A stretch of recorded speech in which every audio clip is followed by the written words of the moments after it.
প্রিয় শিক্ষার্থী বন্ধুরা, আশা করি সবাই ভালো আছেন, সুস্থ আছেন, নিরাপদে আছেন। আজকে আমরা আলোচনা করব টপিক 3, ফ্রেমিং চার্জ। বাংলায় হচ্ছে চার্জ গঠন বা অভিযোগ প্রণয়ন। এখানে আমরা থিওরিটিক্যাল প্রশ্ন পড়ব 3টা এবং প্রবলেমেটিক প্রশ্ন পড়ব 2টা। প্রথমেই অভিযোগ বা দোষারোপ বা চার্জ। দেখেন, অভিযোগের বাংলা আরো একটা পেলাম দোষারোপ, ইংরেজিতে চার্জ। তো যে কোনো একটা শব্দ ব্যবহার করে প্রশ্ন আসতে পারে এটা কাকে বলে, মানে সংজ্ঞা, এবং চার্জে বা অভিযোগে প্রয়োজনীয় কোন কোন বিষয় উল্লেখ করতে হবে। এটা প্রথম প্রশ্ন। এটার উত্তর প্রথমে দেখে নিই। অভিযোগ বা দোষারোপ বা চার্জ কি সেটা আমরা এক পয়েন্ট দিয়ে আন্ডারলাইন করব, তারপরে উত্তর লিখব। যে কোনো প্রকারের ফৌজদারি মামলার বিচার কার্যক্রম শুরুর আনুষ্ঠানিকতাই হলো চার্জ। তাহলে এক কথায় চার্জ কি? বিচার শুরুর প্রথমের যে কাজ সেটাই হচ্ছে চার্জ। যেমন বিয়ের আগে গায়ে হলুদের অনুষ্ঠান হয়, তো বিয়েটা হচ্ছে মূল বিচার প্রক্রিয়া যদি আমরা বলি, তাহলে গায়ে হলুদ অবশ্যই কি? চার্জ। তার মানে একটা বিয়ের অনুষ্ঠান শুরুর প্রথমে কি করতে হয়? গায়ে হলুদের অনুষ্ঠান করতে হয়। তো চার্জটাও এরকমই, একটা আনুষ্ঠানিকতা শুরু হয়ে গেল। চার্জের আগে প্রি ট্রায়াল স্টেজ, তারপরে চার্জ, তারপরে ট্রায়াল স্টেজ। তার ট্রায়াল স্টেজ মানে সাক্ষ্য গ্রহণ বা বিচার কার্যক্রম শুরু। ট্রায়াল, বিচার বা সাক্ষ্য গ্রহণ একই কথা। তাহলে সিআরপিসির 2 এর উপধারা 1 এর সিতে চার্জের প্রথমে সি আছে, উপ ক্লজও সি আছে, এখানে মনে রাখার সুবিধা। তো 2-এর 1-এর সিতে এই ধারায় বলা হচ্ছে অভিযোগ বা দোষারোপ বা চার্জকে এখানে সংজ্ঞায়িত করা হয়েছে। তার মানে এখানে চার্জের সংজ্ঞা আছে। অত্র ধারার বিধান মতে চার্জ অর্থ একাধিক দফা সংবলিত অভিযোগের ক্ষেত্রে যে কোনো দফা অন্তর্ভুক্ত হবে। অভিযুক্ত ব্যক্তিকে আত্মপক্ষ সমর্থনের সুযোগ দানের জন্য আনীত অভিযোগের প্রতি তার দৃষ্টি আকর্ষণের ব্যবস্থাই হলো চার্জ। তার মানে চার্জের সময়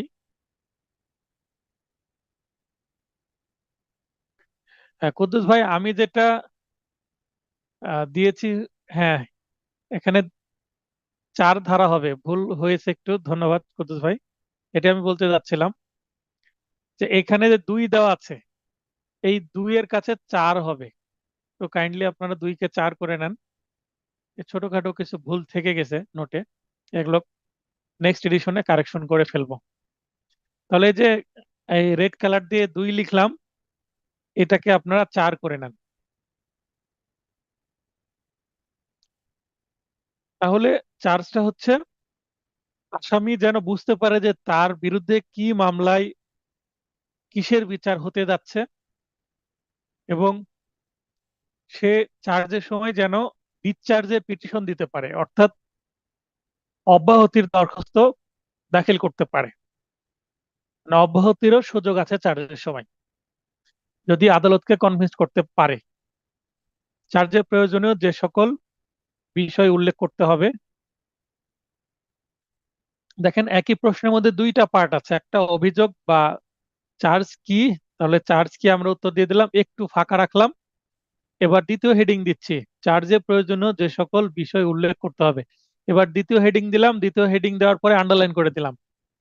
বিগত শুক্রবারের পরীক্ষায় অনেকে আছেন যে একটা প্রশ্নে 2টা পার্ট আছে, 2টা পার্টের মাঝখানে হাফ ইঞ্চু জায়গা ফাঁকা রাখেননি, ইভেন হেডিংও ইউজ করেননি। মানে খুঁজে বের করাই বিপদ যে আপনি 2টা পার্ট লিখেছেন কিনা। একটা প্রশ্নের প্রথম পার্ট শেষ করে দ্বিতীয় পার্ট শুরুর সময় একটু ফাঁকা রেখে আবার আরেকটা তো হেডিং দিতে হবে, এই কাজটাও সঠিকভাবে আপনারা করেন না। এই কারণে হয়তো বা নম্বর কমে যায়। যেমন এই যে লাইনটা দিলাম, যেটা এখন পিঙ্ক কালার করব, এই যে পিঙ্ক কালার এই লাইনটা দেওয়াটা জরুরি। এটা না দিয়ে আপনারা যদি লেখেন ফৌজদারি কার্যবিধি 1898 এর 221 থেকে 224 ধারার বিধান মতে নিম্নলিখিত বিষয়সমূহ চার্জে উল্লেখ থাকা জরুরি, তাহলে আপনি নিচে দিয়ে দিলেন যে চার্জে প্রয়োজনীয় বিষয়বস্তুগুলো নিচে উল্লেখ করা হলো, এতটুকু লিখে দিলেন, কিন্তু উপরে হেডিং দিয়ে আন্ডারলাইন করলেন না, যেটা আমি এখানে গোলাপি রং করেছি। এটাও কিন্তু আমার অপছন্দ। তার মানে আপনি হেডিং দিবেন, হেডিং এর আন্ডারে একটা এক লাইনে বলে দিবেন যে নিচে কি লিখতে চলেছেন। এই সিস্টেমগুলো ফলো করবেন, তাহলে নম্বর বেশি আসবে। তাহলে এখানে আমরা 10টা পয়েন্ট দিব। এক, অপরাধের নাম সহ বিবরণ থাকতে হবে, অর্থাৎ কি অপরাধে তার বিচার হচ্ছে সেটা অবশ্যই নামটা বলতে হবে। সে চুরি করেছে, না দস্যুতা করেছে, না ডাকাতি করেছে, না বলপূর্বক গ্রহণ করেছে, না অন্য যে কোনো অপরাধ করেছে, অপরাধের নামটা উল্লেখ করতে হবে যে আপনার বিরুদ্ধে এই অপরাধের চার্জ গঠন করা হলো। তাহলে অপরাধের নামও দিতে হবে এবং কি করে অপরাধটা করেছে সেই বর্ণনাটা এজাহারে বা অভিযোগে যেভাবে আছে, মানে সিআর মামলা বা জিআর মামলা যেভাবে আছে সেই অনুসারেই বর্ণনাটা সংক্ষিপ্তভাবে শোনাতে হবে।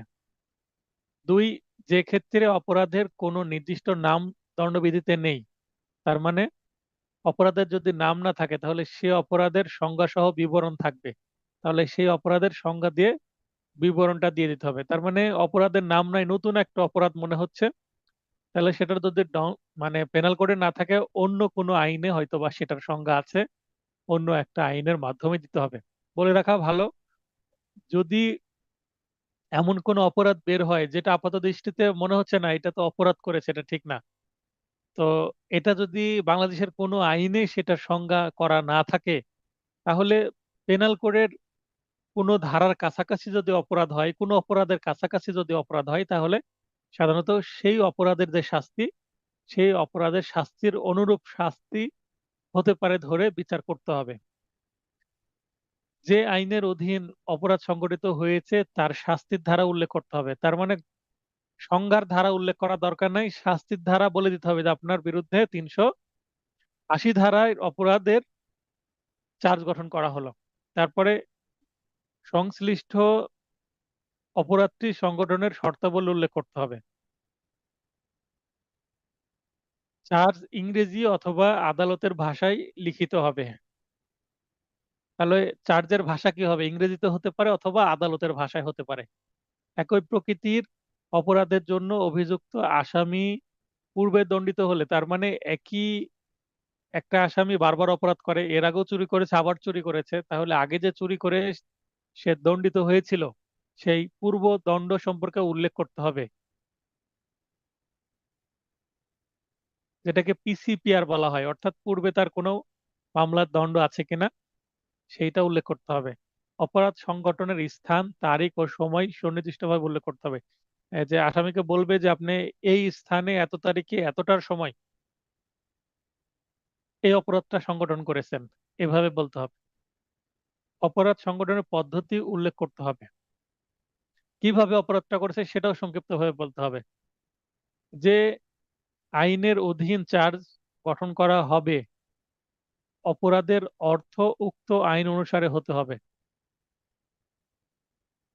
তার মানে মৌখিকভাবে আসামিকে যতটুকু শোনানো হয় সেটা খুবই সংক্ষিপ্ত ছোট করে শোনানো হয়, কিন্তু যখন চার্জটা গঠন হবে লিখিতভাবে, ম্যাজিস্ট্রেট বা বিচারক, মানে জজ বা দায়রা জজ বা বিচারক, যখন ম্যাজিস্ট্রেট হোক, ম্যাজিস্ট্রেট কোর্ট হোক আর দায়রা জজ হোক, বিচারক যখন চার্জ গঠন করবেন তখন তো সেটা লিখিত আকারে করবে, তো লিখিত আকারে এই 10টা পয়েন্ট থাকতেই হবে। মৌখিকভাবে হয়তোবা সবগুলোই থাকবে না, কিন্তু লিখিত চার্জ গঠনের সময় এই সবগুলো পয়েন্টই থাকতে হবে। পরিশেষে চার্জ গঠনের সময় অভিযুক্ত আসামি অপরাধ স্বীকার করে কিনা তা জিজ্ঞাসা করতে হবে। এখন আসামিকে বলা হলো যে আপনি এই অপরাধে অভিযুক্ত, এই অপরাধের জন্য আপনার বিরুদ্ধে চার্জ গঠন করা হলো, তো এই অপরাধটি কি আপনি করেছেন, আপনি দোষী না নির্দোষ? তখন আসামি বলে যে আমি অপরাধ করিনি, আমি নির্দোষ। তখন মামলাটা চলতে থাকে, মানে অগ্রসর হয়, পরবর্তীতে সাক্ষ্য গ্রহণ বা বিচারের জন্য মামলাটা দিন ধার্য হয়। আর যদি আসামি স্বীকার করে নেয় যে হ্যাঁ আমি অপরাধ করেছি, তখন সঙ্গে সঙ্গে সেই দিনই আসামির রায় ঘোষণা করা হয়, সাজা দিয়ে দেওয়া হয়, কারণ মামলা শেষ যেহেতু স্বীকারই করছে, এখানে জবানবন্দি জেরা সাক্ষ্য গ্রহণের কোনো দরকারই নাই আসামি স্বীকার করে নিলে।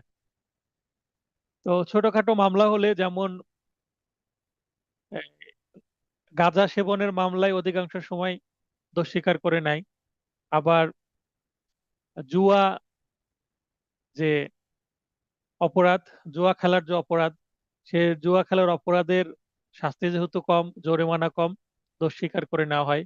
আবার আসামির বয়স যদি কম হয়, দোষ স্বীকার করে নিলে অনেক সময় শর্ত দিয়ে ছেড়ে দেয়, একটু তিরস্কার বা দেখাচ্ছে কিছু কিছু প্রবেশনের শর্ত দিয়ে ছেড়ে দেওয়া হয়। তো এই কিছু কিছু ক্ষেত্রে আমরা দোষ স্বীকারের সিদ্ধান্ত নিই যেন আসামিটা সেই দিনই মুক্ত হয়ে যায়, কিছু শর্ত সাপেক্ষে অথবা প্রবেশনের মাধ্যমে। প্রবেশনে দিলে আসামি আর জেল হাজতে থাকতে হয় না, মামলা শেষ হয় না, কিছু শর্ত দেওয়া হয়, মামলায় আসামিকে অবজার্ভে রাখা হয়। যেমন গাঁজা সেবনের মামলায় আসামিকে বলা হয় আগামী 1 বছর যেন সে গাঁজা সেবন না করে, এবং সে থানায় বা প্রবেশন অফিসারের কাছে প্রতি মাসে হাজিরা দিবে, এবং বছরে 2বার সে কি করবে, ব্লাড টেস্ট রিপোর্ট দিবে তার রক্তে গাঁজার পরিমাণ আছে কিনা। মানে গাঁজা সেবন করলে বা মাদক সেবন করলে রক্তে একটু এসেন্স থাকবে, তো সেই লক্ষণ আছে কিনা, সেই রিপোর্ট যদি নেগেটিভ হয় তাহলে আসামিকে আলটিমেটলি মুক্ত করে দেওয়া হয়। তো দোষ স্বীকার এটি খুবই টেকনিক্যাল একটা বিষয়।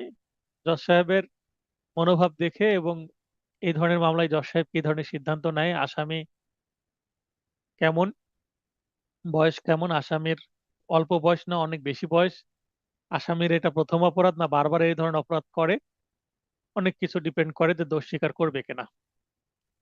চার্জ গঠনের উদ্দেশ্য কি? চার্জ গঠন তো করা হলো, একটু আগে শিখলাম যে এইভাবে এইভাবে চার্জ গঠন করতে হবে। এটার উদ্দেশ্যটা কি? চার্জ গঠন সংক্রান্ত আইন আলোচনা করুন। এই প্রশ্নেরও কিন্তু 2টা পার্ট আছে।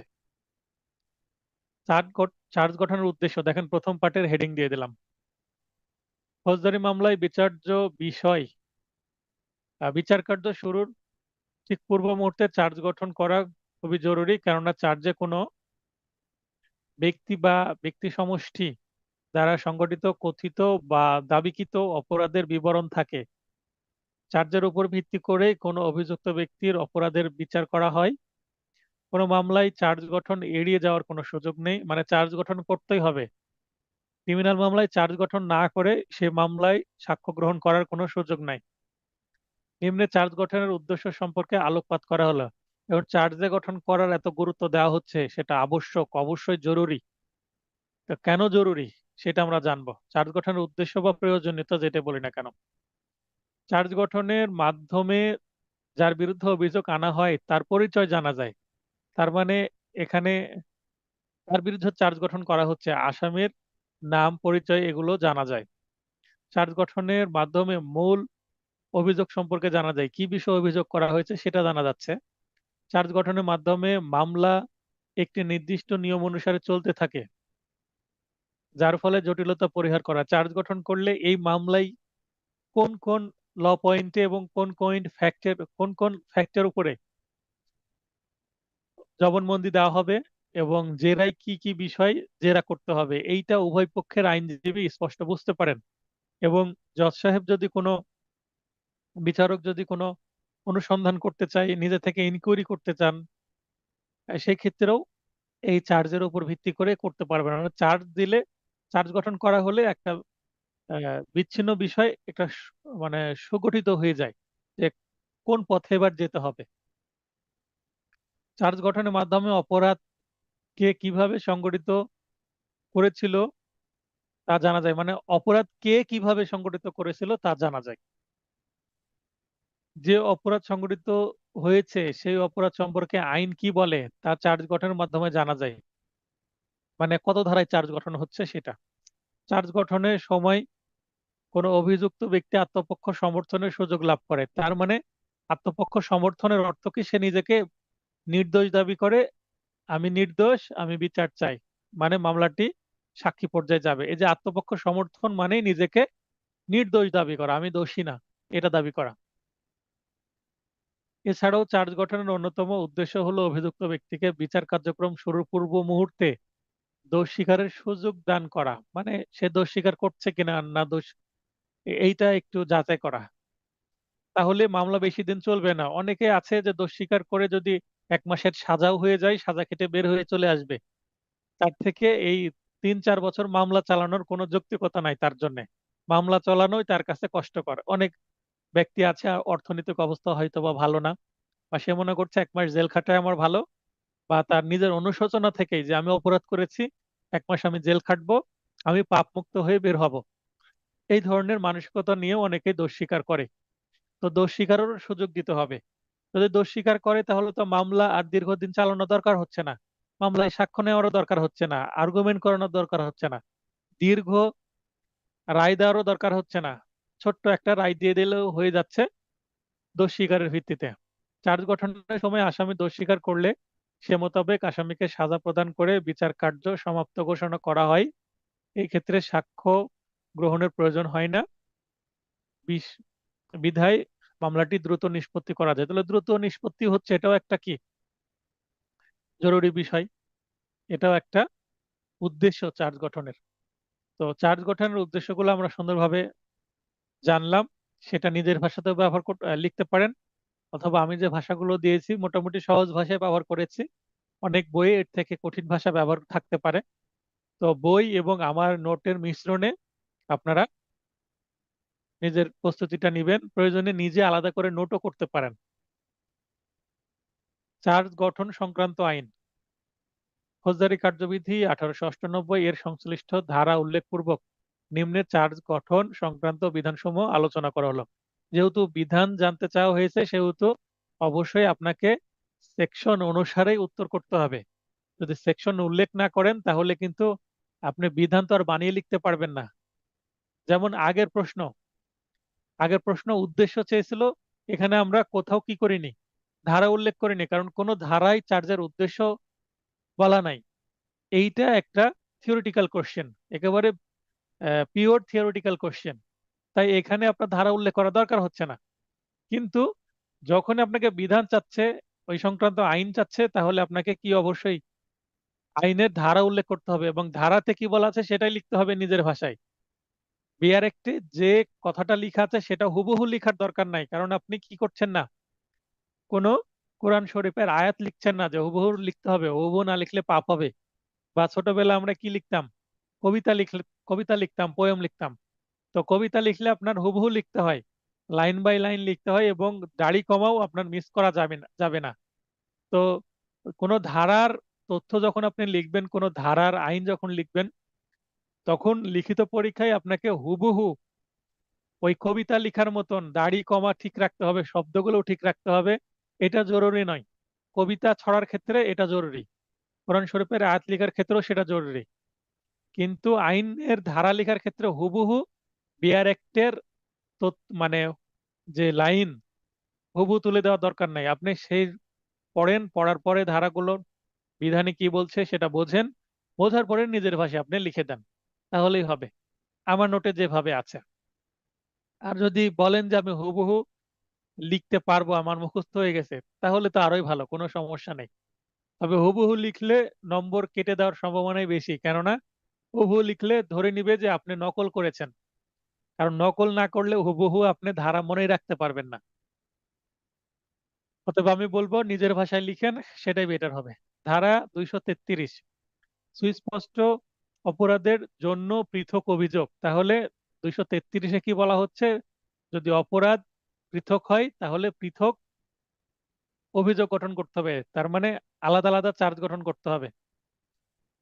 অত্র কার্যবিধির বলতে সিআরপিসি থেকেই বোঝানো হচ্ছে, কারণ একটু আগে সিআরপিসি নেই তো আমরা এই যে একটু আগে বলেছি ফৌজদারি কার্যবিধি, একটু আগে যেহেতু আইনের নাম বলেছি, এবার ওই আইন পুরোটা না বলে অত্র কার্যবিধির কথা বললেও ওই ফৌজদারি কার্যবিধিকেই বোঝাবে।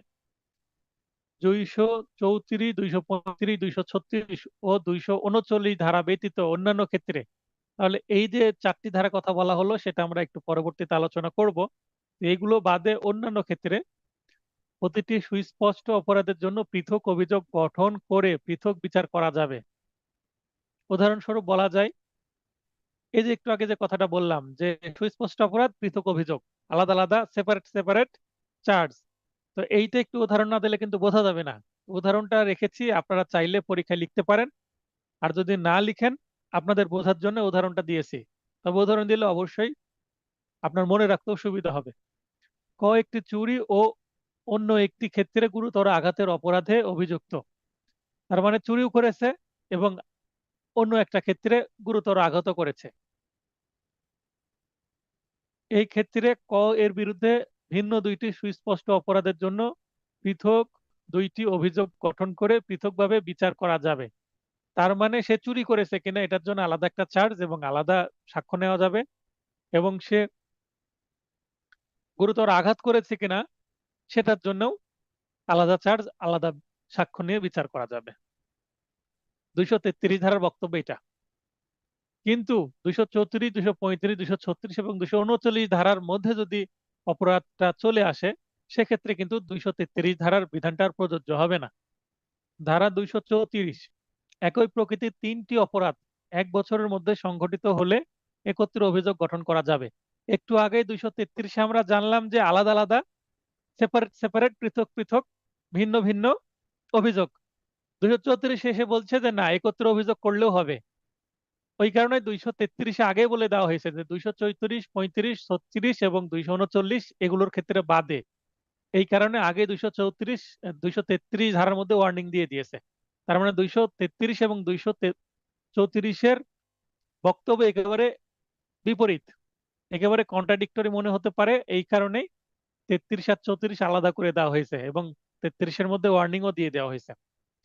ভিকটিম ভিন্ন হলেও, তার মানে ভিকটিম ভিন্ন, একটার ভিকটিম রহিম আর একটার ভিকটিম করিম। মনে করেন রহিমের কাছ থেকে চুরি করেছে আর করিমকে গুরুতর আঘাত করেছে, এরকম যদি হয় তাহলে এক্ষেত্রে অভিযোগ গঠন করে একটি মাত্র মামলায় বিচার করা যাবে। আর দণ্ডবিধির 379 ও 380 ধারায় যথাক্রমে চুরি ও গৃহচুরির ন্যায় একই প্রকৃতির অপরাধ কিংবা চেষ্টা অপরাধের ক্ষেত্রেও একত্রে অভিযোগ গঠন করে একটি মাত্র মামলায় বিচার করা যাবে। তাহলে 234-এর শর্তই হচ্ছে একই প্রকৃতির তিনটা পর্যন্ত অপরাধ করতে পারে, মানে ম্যাক্সিমাম তিনটা অপরাধ করার এখানে রেঞ্জ আছে। কিন্তু সেটার লিমিটেশন কি 1 বছরের মধ্যে হতে হবে। সেটা 1 বছরের মধ্যে প্রথম অপরাধ এবং শেষ অপরাধের মধ্যে সময়ের দূরত্ব ম্যাক্সিমাম 365 দিন হতে হবে। তাহলে এই সবগুলোকে একটা মামলার মধ্যে ইনক্লুড করে একটা চার্জ গঠন করে বিচার করা যাবে, সেটাই বলা হচ্ছে। তার মানে বিশেষ ক্ষেত্র একত্রে অভিযোগ গঠন করলে মামলার বিড়ম্বনাটা কমে যায়, একসাথে সব কাজ হয়ে যায়। 234 ধারা কি বলা হচ্ছে, সরি 235, একাধিক অপরাধের বিচার। এবার অপরাধী হয়ে গেল একাধিক, মানে অপরাধ হয়ে গেল একাধিক। কতকগুলো পরস্পর সম্পর্কযুক্ত কার্যসমূহ যখন একটিমাত্র কার্যের শামিল বলে বিবেচিত হবে। কাজ বেশি কিন্তু সবকিছু মিলে একটা কাজ করলো, এই ক্ষেত্রে অপরাধটি একই ব্যক্তি কর্তৃক কৃত হলে এক বা একাধিক অভিযোগ গঠন করা যাবে, কিন্তু মামলা একটি হবে। তাহলে ক্ষেত্র বিশেষে অভিযোগ একটা হতে পারে, একাধিকও হতে পারে, কিন্তু মামলা একটি হবে। এখানে 2 নম্বর উপধারায় বলছে 2 বা ততোধিক সংজ্ঞার অন্তর্ভুক্ত অপরাধের ক্ষেত্রে তা একই ব্যক্তি কর্তৃক কৃত হলে, মানে 2 বা ততোধিক সংজ্ঞার অন্তর্ভুক্ত, একটা চুরি আরেকটা দর্শুতা, এরকম যদি হয়, বা একটা চুরি একটা গুরুতর আঘাত, একটু আগে যে উদাহরণ দিলাম, অথবা একটা চুরি আর অন্যটিতে হয়তো বা মিসচিপ করেছে বা ক্ষতি করেছে, এরকম। তাহলে একাধিক অভিযোগ গঠন করা হলেও কিন্তু মামলা একটি হবে। তাহলে এখানে অভিযোগ একাধিক হলেও মামলা একটি হবে, বারবার মামলা একটি হবে আমরা লক্ষ্য করছি। আবার একক কার্য বা মিলিত কার্য বা সমন্বিত কার্যের মাধ্যমে, একক কার্য মানে একটি কাজ, মিলিত কার্য কয়েকজন মিলে, মানে সমন্বিত কার্য মানে কয়েকটি কাজের সমন্বয়ে একটি কার্য। কৃত অপরাধের ক্ষেত্রে একটি অভিযোগ গঠন করা যাবে এবং মামলাও একটি হবে। আচ্ছা, 3 নম্বর পয়েন্টে যদি একটা উদাহরণ দিই, মনে করেন যে একটা ব্যক্তি একটা অপরাধ করেছে। এই অপরাধ করার জন্য মনে করেন যে কয়েকটা ছোট ছোট অপরাধ করতে হয়েছে, এবং এই কয়েকটা ছোট ছোট অপরাধের পরে একটা কি হয়েছে, বড় অপরাধ সংঘটিত হয়েছে। মনে করেন সে একটা পিস্তল দিয়ে একজন ব্যক্তিকে গুলি করে হত্যা করেছে, এটা হচ্ছে মূল অপরাধ। তাহলে এই পিস্তলটা সে সংগ্রহ করেছে, একজনের ব্যক্তির কাছে পিস্তলটা কিনেছে, তার লাইসেন্স নাই। তার মানে সে এই পিস্তলটা কিনেছে, এটা একটা অবৈধ কাজ করেছে, যেহেতু লাইসেন্স নাই, তাহলে এটা একটা কাজ। এই পিস্তলটা কিনেছে ওই ব্যক্তিকে, ভিকটিমকে হত্যার উদ্দেশ্যে। হ্যাঁ, তারপরে কি কি করেছে, হয়তোবা এই যে পিস্তল কেনার জন্য যে টাকাটা সে হয়তোবা কারো কাছ থেকে চুরি করেছে। হ্যাঁ, তাহলে সে চুরি করেছে পিস্তল কেনার জন্য, এবং সেই পিস্তল দিয়ে একজন ব্যক্তিকে হত্যা করেছে। তাহলে এই যে পুরো অপরাধের যে ছোট ছোট ঘটনাগুলো আগে ঘটলো, সেটা এই অপরাধের একটা প্রস্তুতি। তার মানে একক কার্য বা মিলিত কার্য বা সমন্বিত কার্য। এই যে চুরিকৃত টাকা দিয়ে পিস্তল কিনে আবার হত্যা করতে গেল, তাহলে এগুলা কয়েকটা কাজের সমন্বয়ে, কম্বিনেশনে একটা অপরাধ সংগঠিত হলো। তো এই চুরিটা যদি এই অপরাধটা সংঘটনের উদ্দেশ্যেই করা হয়, তাহলে এই দুইটা অপরাধের মধ্যে অবশ্যই কি আছে, কানেকশন আছে। এই কারণেই একসাথে অভিযোগ গঠন করা যাবে এবং মামলা একটি হবে। কিন্তু মামলা ধারা ভিন্ন ভিন্ন হতে পারে। যেমন পেনাল কোডের সাথে যদি চুরি করে থাকে তাহলে পেনাল কোডের ধারা আসবে। আর যদি অস্ত্র থাকে এবং এই অস্ত্রটা যদি আবার বেআইনি অস্ত্র হয়, সেক্ষেত্রে এখানে আবার অস্ত্র আইনে ধারা আসবে। আর যদি মার্ডার করে থাকে তাহলে 302 আসতে পারে। এই ধারা দণ্ডবিধি 1860-এর 71 ধারাকে প্রভাবিত করবে না। তো দণ্ডবিধি ধারা 71-এও কিন্তু এই চার্জ গঠন বিষয়ে বলা আছে। সেটা আপনারা ক্লাস শেষে একটু দেখে নেবেন, তাহলে আরো বিষয়টা ক্লিয়ার হবে। ধারা 236, কি অপরাধ সংগঠিত হয়েছে সে বিষয়ে সন্দেহ থাকলে, মানে বোঝাই যাচ্ছে না কি অপরাধ হয়েছে, চুরি করেছে না সে আত্মসাৎ করেছে, না জোরপূর্বক আদায় করেছে, না দস্যুতা করেছে, না সম্পত্তি আত্মসাৎ, সম্পত্তি বিশ্বাসভঙ্গের মাধ্যমে সে সম্পত্তিটা অর্জন করে, সেটা বোঝা যাচ্ছে না। কিন্তু হ্যাঁ, একটা মোবাইল ফোন খোয়া গেছে বাদীর, বাদীর একটা আইফোন মনে করেন নিয়ে নিয়েছে কে, আসামি। এখন সে চুরি করে নিয়েছে না আত্মসাৎ করে নিয়েছে, এটা বোঝা যাচ্ছে না। কারণ বাদী বলতে পারছে না যে এটা তার পকেট থেকে খোয়া গেছে, না আহ, তার মোবাইল ফোনটা পড়ে গিয়েছিল, সে মাটি থেকে তুলে নিয়েছে, বা অন্য কোথাও হারিয়ে গেছিল, হারানো জিনিস সে নিয়ে ব্যবহার করছে আসামি। তাহলে হারানো জিনিস ব্যবহার করলে সেটা আত্মসাৎ হবে।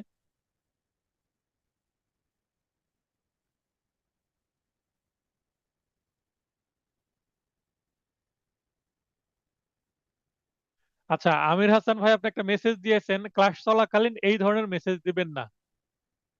যেমন আগের মেসেজটা ক্লাস সংক্রান্ত ছিল, আপনি চাচ্ছেন গত এক্সামের সলভ, সেইটা আপনি ক্লাস এখানে না দিয়ে মেসেজে দিয়ে দিতে পারতেন, মানে আমার হোয়াটসঅ্যাপে দিয়ে দিতে পারতেন, তাহলে সেটা আমার নোটিশে আসতো।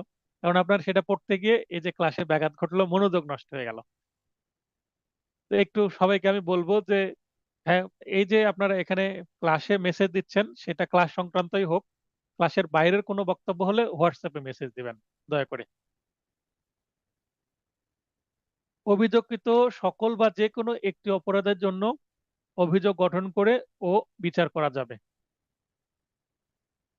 তাহলে অভিযোগকৃত সকল বা যে কোনো একটি অপরাধের জন্য অভিযোগ গঠন করে বিচার, এই যে একটু আগে বললাম চুরি করেছে না বলপূর্বক আদায় করেছে না দস্যুতা করেছে, কিছুই বোঝা যাচ্ছে না। সেই ক্ষেত্রে সেই ক্ষেত্রে আদালত চাইলে সবগুলো চার্জ গঠন করলো, সাক্ষ্যে যদি দেখা যায় যে হ্যাঁ চুরি করেছে, যেটা প্রমাণ হবে সেটা সাজা দিয়ে দিবে।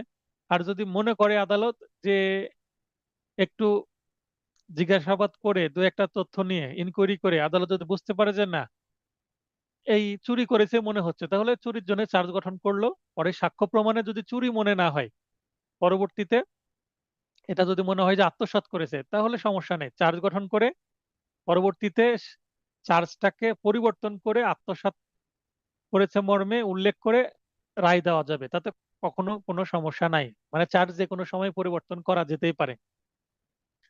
ধারা 339, 239, যে সকল ব্যক্তিকে একত্র অভিযুক্ত করা যাবে, তার মানে এখানে যদি একাধিক অপরাধী থাকে কাদেরকে একটা মামলায় আসামি করা যাবে। একই কার্যের দ্বারা কৃত একই অপরাধে অভিযুক্ত ব্যক্তিবর্গ, মানে একই কাজ করেছে এবং অপরাধের আউটপুটও একটাই হয়েছে, মানে কাজের আউটপুট একটা, তো অপরাধ হবে, কাজ একটা জিনিস আর অপরাধ আরেকটা জিনিস। এই কাজ করার ফলে এই অপরাধটা হয়েছে। মনে করেন যে হাতে একটা কি আছে, হাতে একটা পিস্তল আছে, সেটা যদি ট্রিগার চেপে দেয়, তাহলে কাজ কি করলো, ট্রিগার চেপে দিল আর গুলি চলে গেল ভিকটিমের মাথায়। গুলি ভিকটিমের মাথায় লেগে গুলি মাথায় প্রবেশ করলো, ভিকটিম মারা গেল।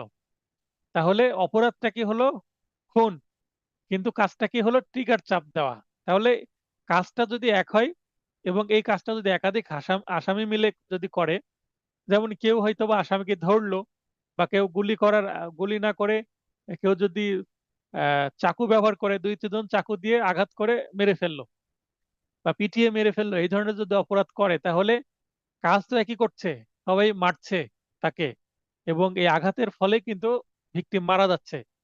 তাহলে একই ধরনের কাজ করে বেশ কয়েকজন ব্যক্তি মিলে একটা অপরাধ যদি করে, তাহলে সবাইকে একসঙ্গে অভিযুক্ত করে বিচার করা যাবে। তার মানে আলাদা আলাদা মামলা করার দরকারই নাই, কারণ ঘটনা তো একটাই। একই অপরাধ ও উক্ত অপরাধের সহায়তা বা চেষ্টার জন্য অভিযুক্ত ব্যক্তিবর্গ।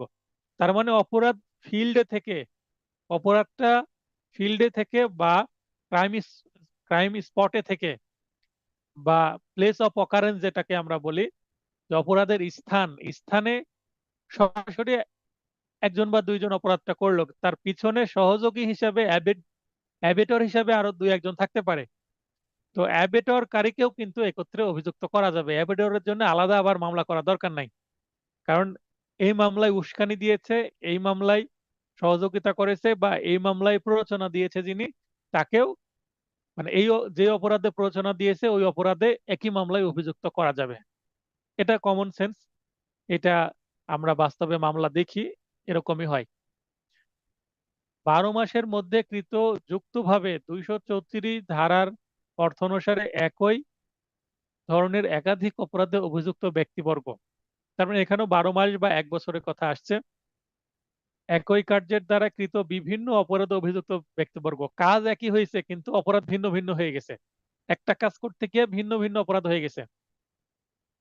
যেমন একজন ব্যক্তি যদি মারা যায়, তাহলে একাধিক যদি আসামি থাকে, কেউ খুনের জন্য, কেউ খুনে প্ররোচনা দেওয়ার জন্য, আবার কেউ কালপেবল হোমিসাইডের জন্য অভিযুক্ত হতে পারে, কিন্তু আসামি সবাইকে একটা মামলাতে অভিযুক্ত করা যাবে। চুরি বা বলপূর্বক গ্রহণ বা অপরাধমূলক আত্মসাৎ সম্পর্কিত সম্পত্তির বিষয়ে যে কোনো পর্যায়ে যে কোনো ভাবে জড়িত ব্যক্তিবর্গ, তার মানে এক ব্যক্তি চুরি করলো, চুরি করে আরেকজনের কাছে চুরিকৃত মালটা বিক্রয় করে দিল, ওই ব্যক্তিটা চুরিকৃত মাল ক্রয় করলো, তাহলে চুরিকৃত মাল জেনে শুনে যদি গ্রহণ করে বা ক্রয় করে, তাহলে সেও তো অপরাধ করলো। তার কাছে যদি চুরিকৃত মালটা পাওয়া যায়, তাহলে তার জন্য 411 ধারা প্রযোজ্য হবে। আর যে চুরি করেছে তার জন্য হয়তো বা 379 বা 80 হতে পারে, বা 81 82 যেটা হোক না কেন, কিন্তু যার কাছে পাওয়া যাবে তার জন্য 411। আর কেউ যদি আত্মসাৎ করে, আত্মসাৎকৃত সম্পত্তি আবার কিন্তু এটাকেও চুরিকৃত সম্পত্তি বলা হয়। 410 ধারার যে সংজ্ঞা, স্টলেন প্রপার্টি, 410 ধারা আছে স্টলেন প্রপার্টি বা চুরিকৃত সম্পত্তি।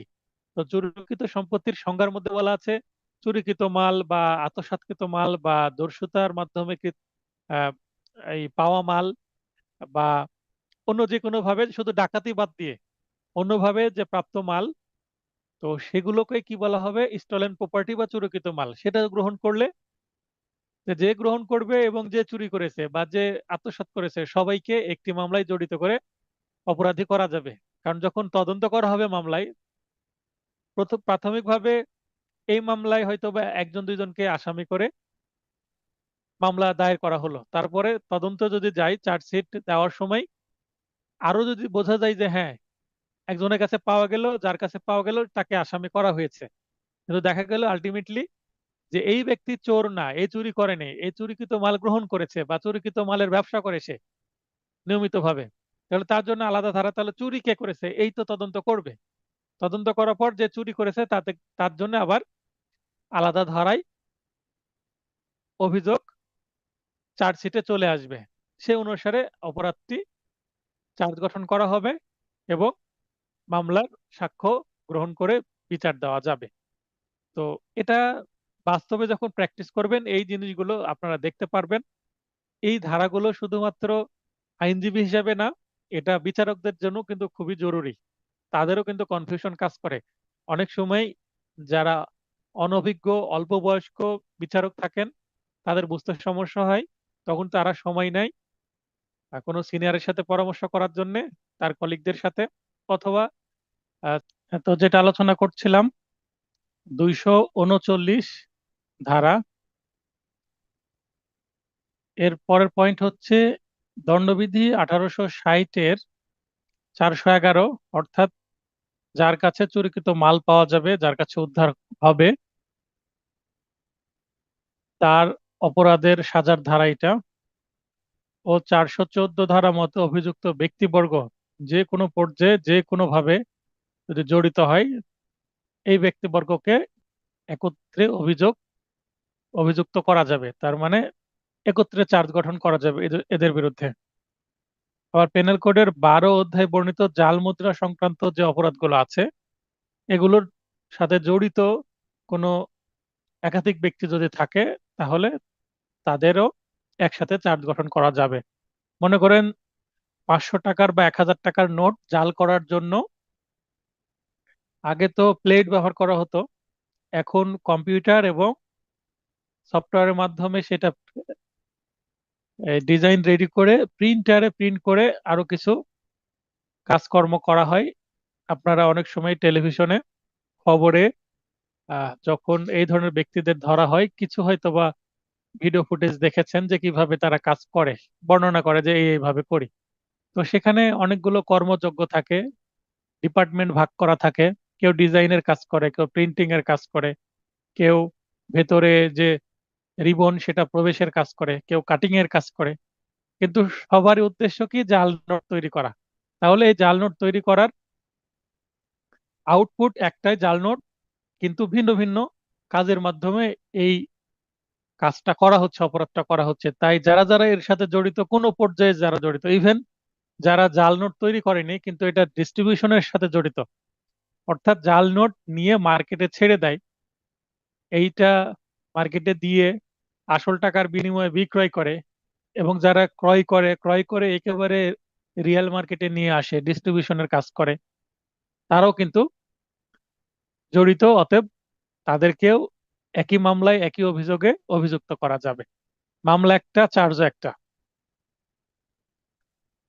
রিভিশন কিংবা আপিল আদালত কর্তৃক কোনো মামলার চার্জ গঠন হয়নি মর্মে উদ্ঘাটিত হলে উহার ফলাফল কি? মানে মামলার রায় হয়ে গেছে কিন্তু ভুল ক্রমে লিখিত চার্জ গঠন করা হয়নি, হয়তোবা মুখে জিজ্ঞাসা করেছে দোষী না নির্দোষ, কিন্তু বিচারক সাহেব নিজে চার্জ গঠনের ফ্রেমিং চার্জের যে একটা পোর্শন থাকে মামলার নথিতে, সেটা অন্তর্ভুক্ত করেননি বা গঠনই করেননি। না করেই সাক্ষ্য নেওয়া হয়েছে, জাজমেন্ট দিয়ে দেওয়া হয়েছে। এখন যার পক্ষে জাজমেন্ট আসুক না কেন, ফরিয়াদি বা আসামি, তো যেই পক্ষ হেরে গেল, যে পক্ষ সংক্ষুব্ধ হলো, তিনি যদি রিভিশন করেন বা এই রায়ের বিরুদ্ধে আপিল করেন, আপিল আদালত দেখলো যে এই মামলার নথিতে কোনো চার্জের লিপিবদ্ধতা নেই, মানে চার্জ রেকর্ডে নাই, সেক্ষেত্রে কি হবে? চার্জ গঠন না করার ফলাফলটা কি?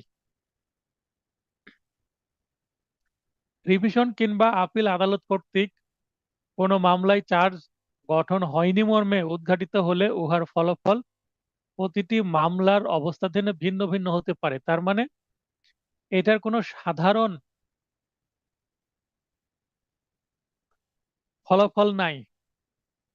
কিছু হয়তো বা বেসিক বিষয়গুলো আছে যেগুলো সব মামলার ক্ষেত্রে কমন হতে পারে, কিন্তু মামলার ফ্যাক্টের উপর ভিত্তি করে, মামলার পরিস্থিতির উপর ভিত্তি করে ভিন্ন ভিন্ন ফলাফল আসতে পারে।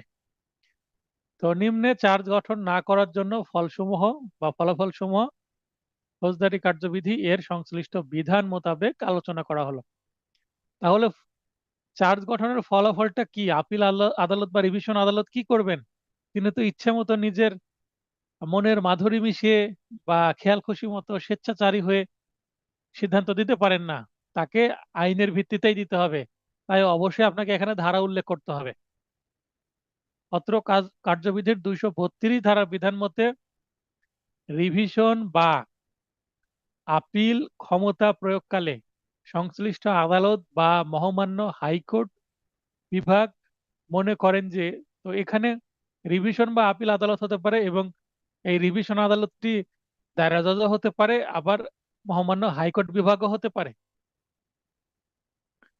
যেটাই হোক না কেন, আদালত যেটাই হোক না কেন, 232 ধারার বক্তব্য হচ্ছে এই, চার্জ গঠন না হওয়ায় বা ভুলভাবে চার্জ গঠিত হওয়ায়, মানে চার্জ গঠন হয়নি অথবা হয়েছে, চার্জ গঠনটা হয়েছে একেবারে ভুলভাবে, অপরাধ হয়েছে এক, একেবারে অন্য ভিন্ন কোনো অপরাধের চার্জ গঠন হয়ে গেছে। আসামি আত্মপক্ষ সমর্থনের বিষয়ে বিভ্রান্ত হয়েছে, তার মানে আসামি বুঝতে পারেনি যে কিভাবে আত্মপক্ষ সমর্থন হবে। হয়তোবা সে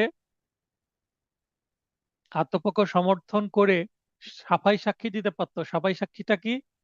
একটা মামলায় যারা মামলা করেছে, প্রসিকিউশন পক্ষ বা ফরিয়াদি পক্ষ, বাদী পক্ষ, তারা মামলায় সাক্ষ্য প্রমাণের মাধ্যমে সাক্ষী নিয়ে এসে মৌখিকভাবে এবং ডকুমেন্টারি এভিডেন্সের মাধ্যমে নিজের পক্ষে মামলা প্রমাণের চেষ্টা করে। তার মানে আসামিরা যে দোষী সেটা প্রমাণের চেষ্টা করে, এবং সার্থক হলে, প্রমাণিত হলে মামলা আসামিরা সাজা পায়।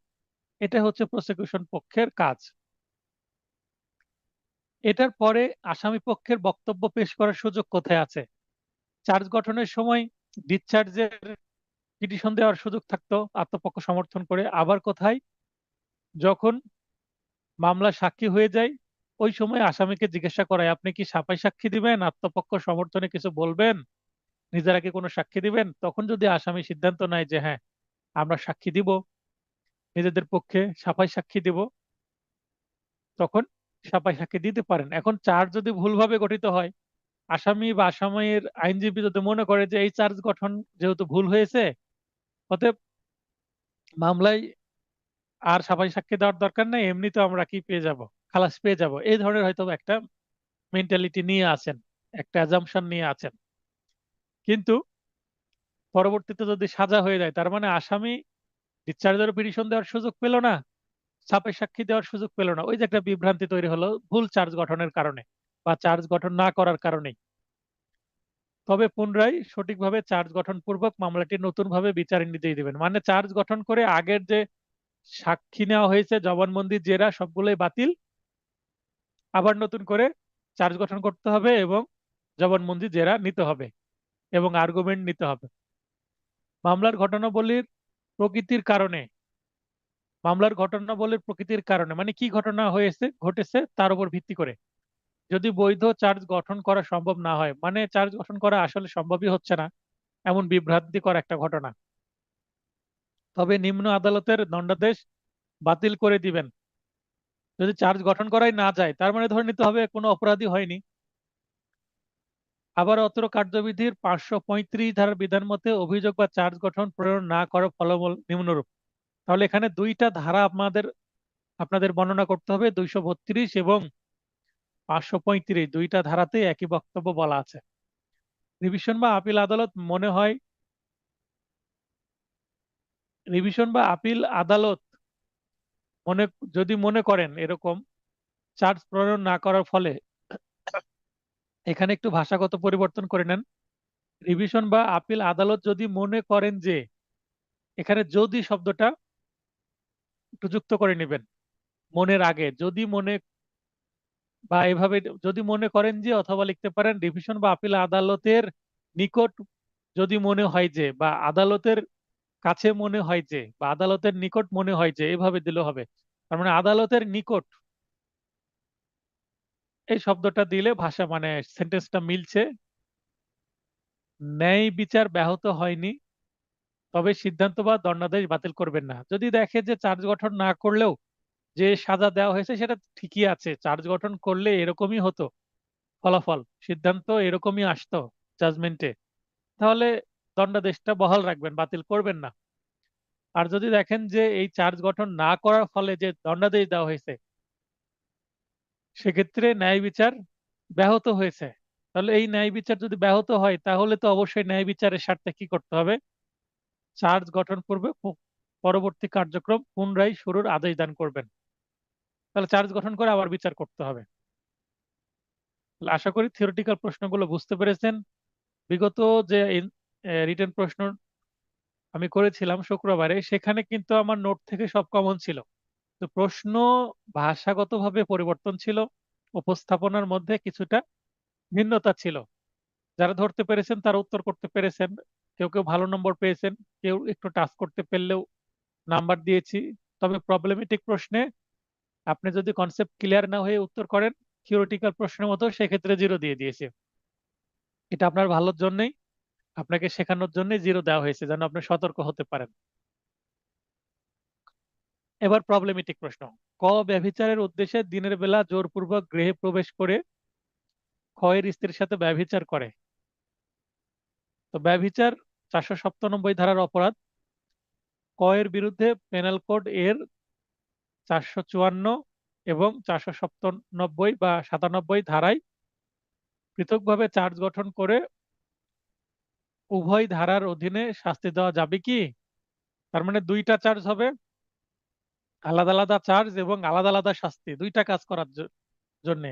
একটা হচ্ছে জোরপূর্বক গৃহে প্রবেশের জন্য 494, ট্রেসপাসের জন্য, আর আরেকটা হচ্ছে অ্যাডাল্টারির জন্য 497। তার মানে অপরাধ দুইটা, দুইটা সেকশনে তার চার্জ গঠন করা যাবে কিনা এবং আলাদা আলাদা তার শাস্তি দেওয়া যাবে কিনা, এটা আলোচনা করতে হবে। তাহলে আমরা একটু আগে যে চার্জ সংক্রান্ত আইনের বিধানগুলো পড়লাম, সেটা যদি আমরা বুঝতে পারি নিশ্চয়ই এটা উত্তর করতে পারবো। তাহলে প্রদত্ত প্রশ্নের তথ্যসমূহ আছে এখানে, আলোচ্য বিষয় এখানে আছে। তো এখানে ঘটনা, আর এটা হচ্ছে বিচার্য বিষয়। তারপরে প্রাসঙ্গিক আইন 233 ধারার বিধান মতে প্রতিটি সুস্পষ্ট অপরাধের জন্য পৃথক অভিযোগ গঠন করে পৃথক বিচার করা যাবে। তার মানে পৃথক অভিযোগ পৃথক বিচার, অর্থাৎ যতটি অপরাধ হবে চার্জ ততটি গঠন করা যাবে এবং আলাদা আলাদা বিচার করা যাবে। মামলা একটির মধ্যে আলাদা বিচার করা যাবে, আবার একাধিক মামলা করে আলাদা বিচার করা যাবে।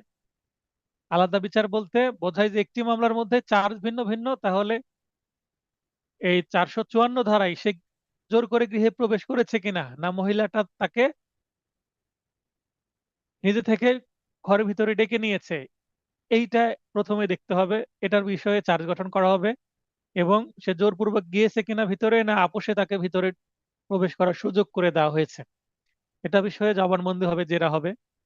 এই পার্ট হয়ে যাওয়ার পরে তখন আবার সেই দিনই 497 ধারা মোতাবেক জবানবন্দি নেওয়া হবে এবং সেটার জেরা করা হবে। তার মানে শারীরিক সম্পর্ক হয়েছে কিনা এবং সেই স্ত্রী ব্যক্তিটির সম্মতিতে হয়েছে কিনা। সম্মতিতে না হলে তো আবার সেটা রেপ হয়ে যাবে। আবার অত্র কার্যবিধির 235 ধারার বিধান মতে কতকগুলো পরস্পর সম্পর্কযুক্ত কার্যসমূহ যখন একটিমাত্র কার্যের শামিল বলে বিবেচিত হবে। আচ্ছা, দেখেন পরস্পর সম্পর্কযুক্ত, এখন দুইটা কাজ, একটা ঘরের মধ্যে প্রবেশ করেছে আর আরেকটা কি, এই যে ব্যভিচার করেছে। তো ব্যভিচার করতে হলে তো ঘরে প্রবেশ করতেই হবে, ব্যাপারটা এরকম। তাহলে এটা পরস্পর সম্পর্কযুক্ত একটি কাজ, একটার সাথে আরেকটা জড়িত। ব্যভিচার করতে হলে মহিলা যেহেতু ঘরের ভেতরে আছে, এই পুরুষটাকে ঘরের ভেতরে প্রবেশ করতে হয়েছে। তার মানে আরেকটি কাজ করার জন্য এই কাজটি করা জরুরি। তার মানে অবশ্যই দুইটা কাজের মধ্যে কি আছে, কানেকশন আছে। নিশ্চয়ই সে সেখানে চুরি করতে যায়নি, গৃহে প্রবেশ করার উদ্দেশ্য চুরি নয়, ভিন্ন কিছু। এই ক্ষেত্রে অপরাধটি একই ব্যক্তি কর্তৃকৃত হলে একই ব্যক্তি তো করেছে, এক বা একাধিক অভিযোগ গঠন করা যাবে কিন্তু মামলা একটি হবে। তাহলে মামলা একটি করতে হবে, তাহলে একটি মামলা করে অভিযোগ একাধিক হবে, একটা গৃহে প্রবেশের এবং একটা ব্যভিচারের। দুই বা ততোধিক সংজ্ঞার অন্তর্ভুক্ত অপরাধের ক্ষেত্রে তা একই ব্যক্তি কর্তৃকৃত হলে তাহলে দুই বা ততোধিক সংজ্ঞার অন্তর্ভুক্তই তো কাজ হয়েছে। একটা হচ্ছে গৃহে প্রবেশ ট্রেসপাস, ক্রিমিনাল ট্রেসপাস, আর আরেকটা হচ্ছে অ্যাডাল্টারি। দুইটা ডেফিনেশন, আলাদা আলাদা অপরাধ। একাধিক অভিযোগ গঠন করা হলেও কিন্তু মামলা একটি হবে, বারবার কিন্তু বলা হচ্ছে মামলা একটি হবে। তাহলে গৃহে প্রবেশ করার জন্য একটা মামলা দিলাম, আর ব্যভিচারের জন্য আরেকটা মামলা দিলাম, সেটার কি দরকার আছে? এখানে যে ব্যক্তির স্ত্রী লোকের সাথে এই কাজটা হয়েছে সেই ব্যক্তি তো মামলা একটাই দিবে, একটা আসামিকে একটা মামলা দেওয়াই যথেষ্ট। অপরাধ সে আলাদা আলাদা করুক না কেন। এখন সে গৃহে প্রবেশ করে ব্যভিচার করলো, তারপরেও যদি আবার সেই ঘরে ফেরত আসার সময় যদি কোনো কিছু চুরি করে চলে আসে, তো এখানে যদি আবার 380 ধারাও যুক্ত করা হয় তাও একটি মামলাই হবে, কিন্তু তিনটা তখন চার্জ গঠন হবে। উপরোক্ত আইনের বিধানসমূহ ও আলোচ্য প্রশ্নের তথ্যসমূহ বিশ্লেষণ করে বলা যায়, এটাকে বলবো আমরা সিদ্ধান্ত। লাস্ট পয়েন্ট আমরা সংক্ষেপে বলতে পারি এটা সিদ্ধান্ত। যেহেতু দণ্ডবিধি 1860 এর 497 ধারার অপরাধ ব্যভিচার সংগঠনের উদ্দেশ্যে একই কাজের শামিল কিন্তু ভিন্ন সংজ্ঞার অন্তর্ভুক্ত 454 ধারার দিনের বেলা জোরপূর্বক অন্যের গৃহে প্রবেশ করার অপর একটি পৃথক অপরাধ সংগঠিত করেছে, তার মানে একটু আগে যেটা আমি বললাম, মূল কাজটা করার জন্য এই কাজটা তাকে করতে হয়েছে, ব্যভিচার করার জন্য তাকে গৃহে প্রবেশ করতে হয়েছে। তার মানে একই কাজের শামিল, শামিল বলতে অন্তর্ভুক্ত। সুতরাং ক এর বিরুদ্ধে পেনাল কোডের 454 এবং 497 ধারায় পৃথকভাবে চার্জ গঠন করে উভয় ধারার অধীনে শাস্তি দেওয়া যাবে। তার মানে চার্জ হবে আলাদা, মানে দুইটি চার্জ হবে। এবং গৃহপ্রবেশের জন্য যে সাজা আছে সেটা মনে করেন 2 বছর দিল, গৃহপ্রবেশের জন্য 2 বছর দিল। ব্যভিচারের সাজা আছে হচ্ছে 5 বছর, সেটার জন্য 5 বছরে দিল। তাহলে 2 আর 5 7 বছর হয়ে যাবে টোটাল। তার মানে এটা দুইটা ধারাতে যে সাজাগুলো দেওয়া হবে দুইটা সাজা আবার প্লাস হয়ে যাবে। প্রথম সেকশনে যদি 1 বছর দেয়, পরেরটাতে যদি 3 বছর দেয়, তাহলে 1 আর 3 4 বছর হয়ে যাবে, তাহলে মোট সাজা 4 বছর হয়ে যাবে। এটাই প্রশ্নে চাওয়া হয়েছে। প্রশ্নে কি চাওয়া হয়েছে আবার দেখি, যে 454 এবং 497 ধারায় পৃথকভাবে চার্জ গঠন করে উভয় ধারার অধীনে শাস্তি দেওয়া যাবে কি? হ্যাঁ, চার্জ আলাদা শাস্তিও আলাদা দেওয়া যাবে। এটার জন্য মনে করেন আবারও বলছে 2 বছর দিল, এটার জন্য 5 বছর দিল, 7 বছর হয়ে গেল, দেওয়া যাবে। তার মানে উত্তর হবে হ্যাঁ, এই ক্ষেত্রে ওর বিরুদ্ধে দুইটি চার্জ গঠিত হলেও মামলা একটি হবে। তাহলে এখানে অধীনে শাস্তি দেওয়া যাবে বলে দিয়েছি, যাবে। আশা করি প্রবলেমেটিক প্রশ্নটির উপস্থাপনা বুঝতে পেরেছেন। এরপরে আরেকটি প্রবলেমেটিক প্রশ্নের উত্তর দিয়েই ক্লাস শেষ করে দেব। আপনাদের কারো যদি প্রশ্ন থাকে, মনের মধ্যে প্রশ্ন গোছাতে থাকেন, নোট করতে থাকেন এবং ক্লাসটি বুঝতে থাকেন। ক, চুরির দায়ে অভিযুক্ত হয়ে তার বিরুদ্ধে 380, মানে গৃহে চুরি বা তাঁবুতে বা কোনো বদ্ধ আবদ্ধ জায়গায় চুরি, এই ধারার চার্জ গঠিত হয় বিচার চলাকালে সাক্ষ্যে যদি উহা প্রকাশ পায় যে ক অপরাধমূলক বিশ্বাসভঙ্গের অপরাধ করেছে। তার মানে এটা চুরি না, আসলে যে মনে করেন যে একটা মোবাইল ফোন চুরির দায়ে সে অভিযুক্ত। এখন মোবাইল ফোনটা সে চুরি করেনি, পরে মনে পড়েছে যে না মোবাইল ফোনটা তো সে নিজেই দিয়েছিল, মোবাইল ফোনটা ভিকটিম আসামির হাতে নিজেই দিয়েছিল বিশ্বাস করে, কারণ হয়তো বা কলিগ বা তার কর্মচারী যে মোবাইল ফোনটা দিল, দিয়ে বলেছে হয়তো বা এই মোবাইল ফোনে একটা কাভার লাগিয়ে নিয়ে আসো। মনে করেন যে আসামি এই যে মোবাইল ফোনের যিনি মালিক তার কর্মচারী পিয়ন অফিসের, তো অফিসের বস পিয়নকে বলছে আমার এই আইফোনটাতে কাভার লাগিয়ে নিয়ে আসো। তো একটা দোকানে গিয়েছে কাভার লাগাতে, কাভার লাগাতে দোকানে গিয়ে সেই মোবাইল ফোনটা আর ফেরত দেয়নি, বা ওই অফিসের ছুটি নিয়ে সে আর আসেনি।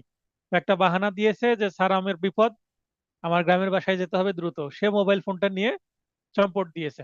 আচ্ছা, তাহলে এখানে সে বিশ্বাসপূর্বক তাকে দেওয়া হয়েছে, তার মানে অপরাধমূলক বিশ্বাসভঙ্গ হয়েছে। এখন এটা যদি চুরির মামলা হয়, তাহলে সাক্ষ্য প্রমাণে তো পরে বোঝা যাবে যে না এটা তো চুরি না, কারণ এই মোবাইল ফোনটা তো অগোচরে বা এখানে কনসেন্ট ছাড়া তো আর হস্তান্তর হয়নি, হস্তান্তরটা হয়েছে কনসেন্ট, মানে মালিক ইচ্ছা করেই দিয়েছিল তাকে, মালিকের ইচ্ছার বিরুদ্ধে লাইনি, কিন্তু নিয়ে পালিয়ে গেছে সেটা ভিন্ন বিষয়, সেটা আত্মসাৎ। তার মানে নিজ থেকে পাওয়ার পরে যদি আত্মসাৎ করে সেটা আবার আত্মসাৎ থাকে না, সেটা অপরাধমূলক বিশ্বাসভঙ্গ হয়ে যায়, কারণ বিশ্বাস করে দিয়েছিল। তো আশা করি ফ্যাক্টটা বুঝতে পেরেছেন। এক্ষেত্রে আদালত উক্ত মামলায় ক কে অপরাধমূলক বিশ্বাসভঙ্গের অপরাধ সংগঠনের জন্য দোষী সাব্যস্ত করতে পারবে কি? আইনের বিধানসহ উত্তর দিন। এখানে অবশ্যই হবে, হ্যাঁ অবশ্যই পারবে। কারণ চার্জ যদিও গঠন করা হয়েছে 380-তে, এখন এইটা কিন্তু 408 ধারায় চার্জ গঠন হয়ে যাবে, 406 না, যেহেতু কর্মচারী যদি হয় তাহলে 408 হবে, আবার 406ও হতে পারে। তবে আমি যে ঘটনাটা বললাম এটা 408-এ চলে যাবে যদি কর্মচারী কর্তৃক হয়। তো এখানে তথ্য দিয়ে দিব বা ঘটনা, এখানে বিচার্য বিষয় বা আলোচ্য বিষয়, এখানে প্রাসঙ্গিক আইন 237 ধারার বিধান মতে। 237 ধারা আমরা কি জেনেছিলাম? প্রথমে এক চার্জ গঠন করা হলো, পরে জানা গেল এটা তো অপরাধ হয়নি, অন্য ভিন্ন কোনো অপরাধ হয়েছে। তাহলে কি করবে? অপরাধের যে চার্জ সেটা কি পরিবর্তন করবে? অবশ্যই চার্জ পরিবর্তন করে যেটা প্রকৃত অপরাধ করেছে সেই মোতাবেকই তাকে শাস্তি দিতে হবে। তাহলে আসামির বিরুদ্ধে এক ধরনের অপরাধের জন্য অভিযোগ গঠন করার পর সাক্ষ্য প্রমাণে যদি দেখা যায় যে ভিন্ন অপরাধ করেছে, তবে সে ভিন্ন যে অপরাধ করেছে উক্ত প্রমাণিত অপরাধের জন্য তাকে শাস্তি দেওয়া যাবে। এটা 237 ধারায় একটু আগে আমরা দেখেছি বিরতির আগে। অর্থাৎ চার্জ যে অপরাধের জন্যই হোক না কেন, সাক্ষ্য প্রমাণে যদি ভিন্ন অপরাধ প্রমাণিত হয় তবে উক্ত ভিন্ন অপরাধটির জন্য আসামিকে শাস্তি প্রদান করা যাবে। তার মানে ওই 380 না, অপরাধমূলক বিশ্বাসভঙ্গের জন্য তাকে শাস্তি দেওয়া যাবে। তাহলে আমরা এবার বিশ্লেষণ করে আমরা বুঝতে পারছি, যেটা বলা যায় যে ক এর বিরুদ্ধে দণ্ডবিধির 380 ধারায় চার্জ গঠিত হয়েছে এবং বিচার চলাকালে সাক্ষ্যে যদি ইহা প্রকাশ পায় যে ক অপরাধমূলক বিশ্বাসভঙ্গের অপরাধ করেছে, তবে এক্ষেত্রে আদালত উক্ত মামলায় ক কে অপরাধমূলক বিশ্বাসভঙ্গের অপরাধ সংগঠনের জন্য দোষী সাব্যস্ত করে শাস্তি প্রদান করতে পারবেন। আচ্ছা, এই যে প্রবলেমেটিক প্রশ্ন, এই প্রবলেমেটিক প্রশ্নে 5-এ 5 পাবেন কিভাবে? আমি যেভাবে বলেছি এভাবে যদি হুবহু লিখতে পারেন 4টা পয়েন্টে। প্রথম পয়েন্ট, এই যে এখানে প্রদত্ত প্রশ্নের তথ্যসমূহ, এই যে এটা না লিখে যদি লেখেন বিচার ঘটনা, এটা না লিখে যদি ঘটনা লেখেন, এখানে পাশে একটা ব্র্যাকেটে লিখলেন ঘটনা, হয় আপনি এটা লেখেন অথবা ঘটনা লেখেন, দিয়ে এই ঘটনাটা লিখে দেন। তাহলে ঘটনা কোথায় পাবেন? প্রশ্নের মধ্যেই ঘটনা পাবেন। তারপরের পয়েন্ট, আলোচ্য প্রশ্নের জিজ্ঞাসিত বিষয়, এই যে এটা না লিখে আপনি কি লিখতে পারেন? বিচার্য বিষয়। এরপরে এই যে শেষে 2টা প্যারা আছে, এই 2টা প্যারার উপরে আপনাকে লিখতে হবে এই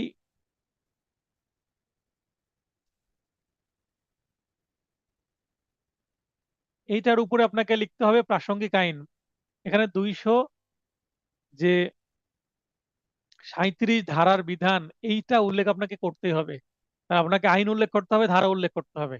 আইন আর যদি ধারা উল্লেখ না করেন, কিন্তু আপনি উত্তর উত্তর সঠিক লিখলেন কিন্তু আপনার ধারা মনে নাই, আইন মনে আছে, ফৌজদারি কার্যবিধির বিধান মতে বললেন, ধারা উল্লেখ করতে পারলেন না, কিন্তু আপনি জানেন, তাই আইনটা লিখলেন কিন্তু ধারা লিখলেন না। সেক্ষেত্রে হয়তোবা 1 নম্বর কমাই দিতে পারি ধারা না লেখার কারণে, বা 2 নম্বর কমাই দিতে পারি। আর আইন ধারা কিছুই লিখলেন না, আপনি শেষে শুধুমাত্র এই যে শেষের এতটুকুই যদি লিখেন, মানে সিদ্ধান্ত শেষের এই যে 3-4 লাইন যদি আপনি লিখেন, তাহলে আমি 3 নম্বর অন্তত দিব। মানে আপনি যদি ফিনিশিংও করতে পারেন, 2.5 থেকে 3 নম্বর দিব আপনার লেখার উপর ভিত্তি করে। তাহলে প্রবলেমেটিক প্রশ্নে সর্বোচ্চ 5 পাওয়া সম্ভব, তবে লেখার এলিমেন্ট কমিয়ে দিলে ধারা, তাহলে মূল এলিমেন্টটা কি? আইন, ধারা, এবং এই যে এদের শেষের এই বক্তব্যটুকু। তবে এক্ষেত্রে আদালত উক্ত মামলায় ক কে অপরাধমূলক বিশ্বাসভঙ্গের অপরাধ সংগঠনের জন্য দোষী সাব্যস্ত করে শাস্তি প্রদান করতে পারবেন। এদের শাস্তি প্রদান করতে পারবেন মানে এখানে হ্যাঁ উত্তর দেওয়া হয়েছে, হ্যাঁ বোধক উত্তর। এখন এটাকে যদি আপনি না বোধক উত্তর করে দেন, আবারও বলছি, এখানে যদি লেখেন পারবেন না, শেষে যদি না লিখেন, তাহলে কিন্তু আপনাকে 0 দিয়ে দেব। আগের ধারা, আইন সব উত্তর ঠিক আছে, কিন্তু শেষে আপনি কি করলেন? না। তার মানে আপনি সবকিছু সঠিক লিখলেন কিন্তু মূল সিদ্ধান্ত এসে কি করলেন? উল্টো করে ফেললেন, তাহলে 0 দিয়ে দিব। তো আজকের ক্লাস এতটুকুই। আগামী ক্লাস হবে মঙ্গলবারে। আপনাদের আজকের ক্লাস বিষয়ে যদি কোনো প্রশ্ন থাকে উত্তর দিয়ে দেব, প্রশ্ন করেন। আর শুক্রবারের প্রশ্নের সলিউশনটা দিব, যেহেতু একটু চাপ ছিল আমার, তাই একটু দেরিতে দিব, হয়তোবা কাল পরশুর মধ্যে দিয়ে দেব। তবে শুক্রবারে আবার যে পরীক্ষা হবে, সেই পরীক্ষার আগেই সলিউশনটা পাবেন। সলিউশন পাওয়ার পরে যদি সলিউশন নিয়ে কারো প্রশ্ন থাকে, ক্লাসে সেটা আলোচনাও করা হবে। তো যেহেতু কেউ প্রশ্ন করছেন না, আশা করি ক্লাসটি বুঝেছেন। তারপরেও যদি প্রশ্ন করতে চান, পরবর্তীতে মেসেজ করবেন মেসেঞ্জারে, সরি, হোয়াটসঅ্যাপে। মেসেঞ্জারে মেসেজ না করে হোয়াটসঅ্যাপে মেসেজ করবেন, সেটাই বেটার হবে। সবার সুস্বাস্থ্য কামনা করে ক্লাসটি শেষ করছি। শুভরাত্রি।